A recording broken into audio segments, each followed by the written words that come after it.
Mga kababayan, ang daing flood control projects, kasi 500 billion yun eh. Kung wala talagang flood control projects, kasi grabe ang baha, bawat lugar na tinamaan ng bagyo, grabe ang baha. Ibig sabihin, yung 500 billion, hindi malayong nanakaw lahat. Ngayon, ang isa sa pinakasinalanta ng bagyo bukod sa Batangas, at mabuti nakaalis ako kaagad dyan. Baka isa na rin ako sa nakalutang sa baha. Pero gaba, thank you Lord, thank you, nakaalis ako.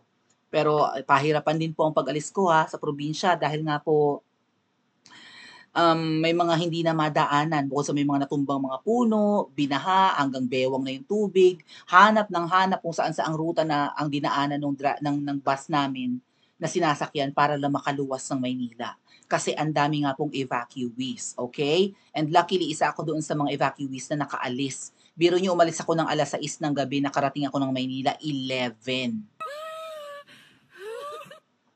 Hindi naman gano'n ang biyahe, usually 3 hours lang.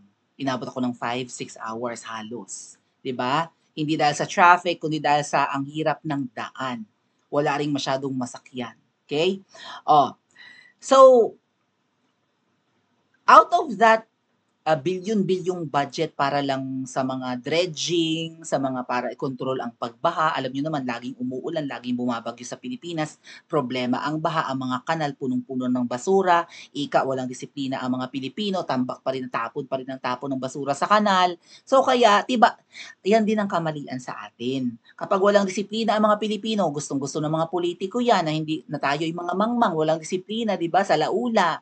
Kung tayo'y tapon ng basura sa mga kanal-kanal na 'yan, hindi maayos ang pagtatapon natin ng mga dini-dispose natin, ang ending babara sa kanal, babaha, magkakasakit tayo, and then hihingi na naman ng flood control, funds ang mga politiko, tiba-tiba sila habang tayo nagkakandalunod, nagkakanda-leptospirosis, whatever.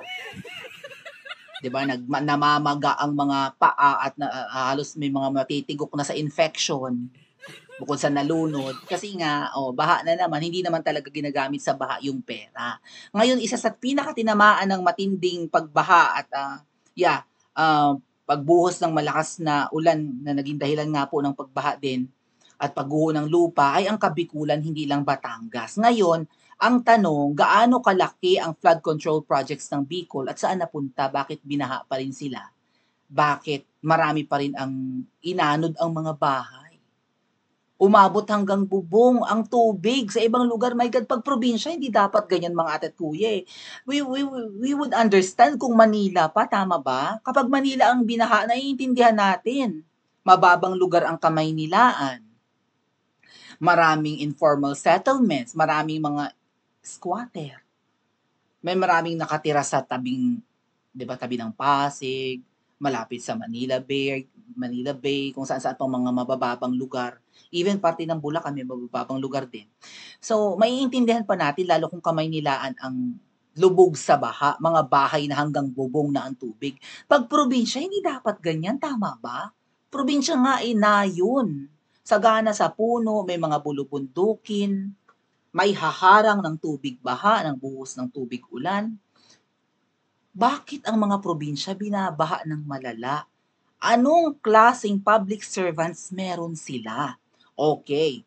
So ito po yung post yata ni Spokes Harry Roque na dinideclare nila na fake news daw, sabi ng mga loyalista at mga ensaymada. Bicol stays strong, 9.4 billion po ang flood control project sa inyo noong 2023 or last year. Saan napunta? Bakit sila binaha pa rin? Meron palang proyekto para kontrolin ang pagbaha. So kung bilyon-bilyon, di dapat may mga dredging, may mga paghukay sa mga mabababaw ng ilog dahil napuno na ng silt. Di ba yung mga bumabang mga buhangin na yan ng kabundukan at lupa, pati mga bato-bato. Kaya bumababaw ang mga ilog, huhukayin mo yan para lumalim ulit, para pag malakas ang buhos ng ulan, hindi madaling umapaw. O kaya maglalagay ka ng siguro mga seawall, ganun, ano? Mga sementadong ano ba, dike ba yan, dam, whatever, para hindi umapaw ang tubig sa ilog, tataasan mo ngayon yung tabing, di ba parang may ano nga, may tawag dyan, breakwater. Oh. Kapagka may mga sementadong, 'di ba, mataas na seawall or whatever wall that those are, sa tabing ilog, 'di hindi aapaw 'yun, hindi mapupunta sa mga bahayan ang tubig. Oh, fake news daw po yung sinabi ni Spoke Harry Roque na 'yan. O kinorek naman ni Tio Moreno. Honestly, mali si Attorney Harry Roque and mali rin ang PR ni Christian Gaza defending Zaldico. Oh, si Christian Gaza yung yung parang bading na scammer daw yun eh. Right? May picture ba? Yan, si Christian Gaza. Sikat yan eh. O, hindi nagsistay sa Pilipinas kasi parang kakamping yan siya. Hindi nagsistay sa Pilipinas kasi marami siya ditong na-estafa yata. O, sa kanyang mga pyramiding thingy. Ngayon, pinagtatanggol ni mukhang maka-BBM na to ngayon, hindi na makalenlen. Pinagtatanggol ni Christian Gaza si Zaldico, yung kanang kamay ni Tamdi, yung binanggit ni VP Sara na 2 tao lang naman ang nagdedesisyon sa budget, si Zaldico at ng taga Bicol yun, di ba? At saka yung Ako Bicol ba yun? Oh. Si Zaldico ng Kabikulan, isang kongresista ng Kabikulan, at si Martin Romualdez ang nagde-decide sa budget. Kaya kahit na si VP Sara ay mag-propose pa na kanyang budget for next year, hindi naman masusunod. In fact, binawasan na ngayon 2 billion budget niya.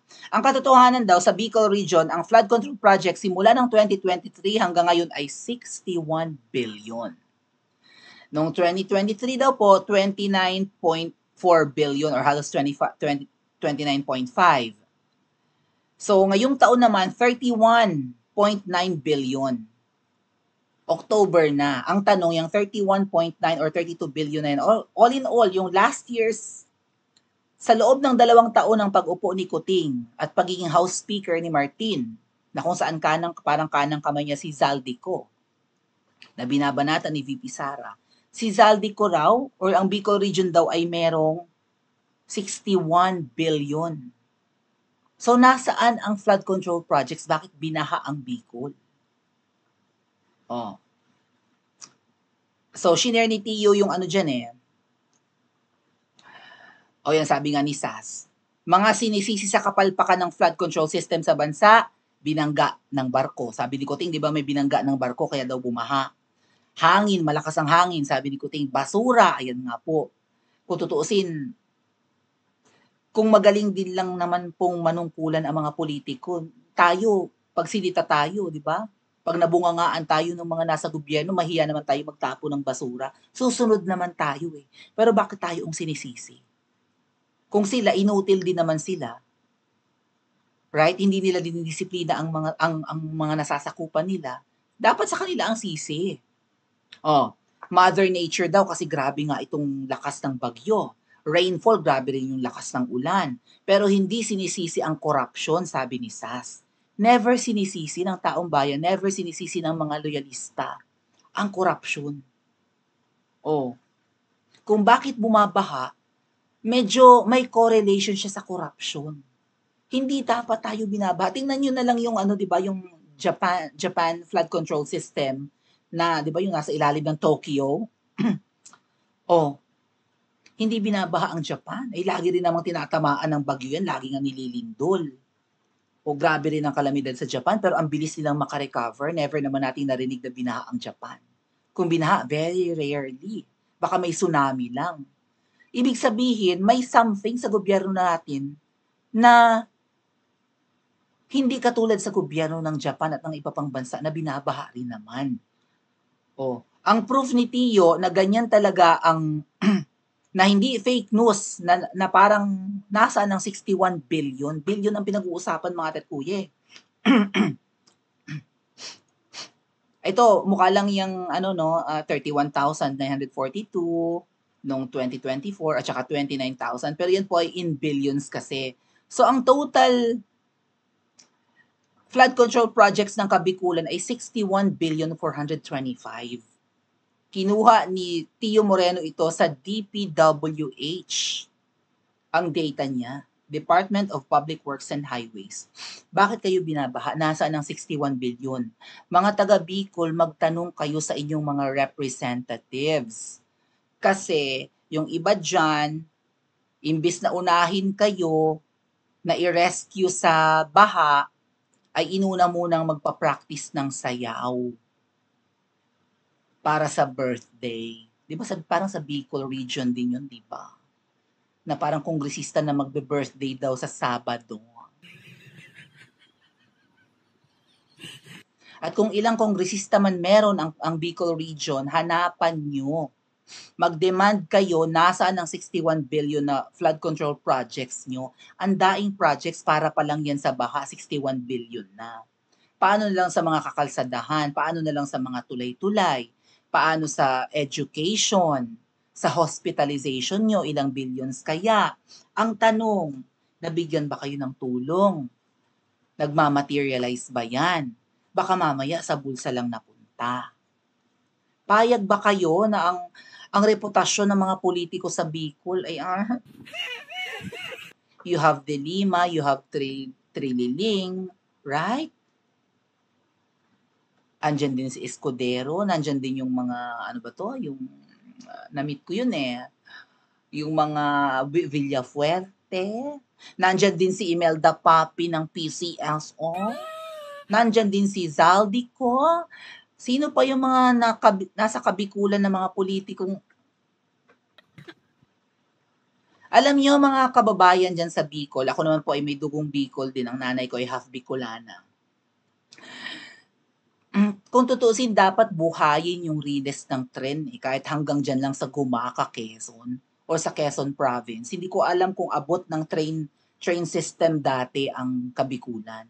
Pero since marami naman sa mga taga Bicol ang lumuluwas ng Maynila, naghahanap ng kapalaran sa Maynila, dapat yung transportation nyo mas mabilis nang hindi kasing mahal ng pagsakay ng eroplano. Dapat 'di ba may tren man lang, high speed man lang sana. Kailan kaya? Kailan kaya mangyayari mga ate at kuya na magkaka-bullet train ang Pilipinas aside from subway? Kailan kaya magkakaroon ng kahit hindi na bullet train, high speed train na lang, yung kayang bumiyahe ng 1 oras from Bicol to Manila. Kasi ngayon, hanggang ngayon mga ate at kuya, ang biyahe pa Bicol, no? Pinakamaigsi 6 hours by land. Para bang ang layo-layo mo sa mahal mo sa buhay kapag ikay sa Maynila magtatrabaho. Tapos kung magtatrabaho ka sa Maynila dahil maliit nga ang opportunity sa probinsya, pag uwi mo or hindi ka pa man nakakauwi, binaha na ang mga mahal mo sa buhay. Kailan aayos ang buhay natin? Kailan makikita ng taong bayan yung mga bilyon-bilyong budget na galing naman sa atin, sa mga buwis natin, kailan natin makikita yan sa mga lugar na tinitirhan natin? Kasi hanggat ang mga politiko sa probinsya nyo ay napakayayaman pero napakarami namang mga mamamayan na mahihirap at ang iba ay mga talagang laylayan, no, isang kahig isang tuka, ay good luck talaga. Ipagdasal natin ang Pilipinas, sabi nga ni VP Sara. So ano ang dapat nating gawin nga pala? Paabutin pa ba natin ng Pasko? Ng bagong taon? Ng 3 more years? Ng 4 more years? O dapat na natin silang i-shoot sa banga? Pa-comment po sa comment section at mag-like and subscribe din po kayo.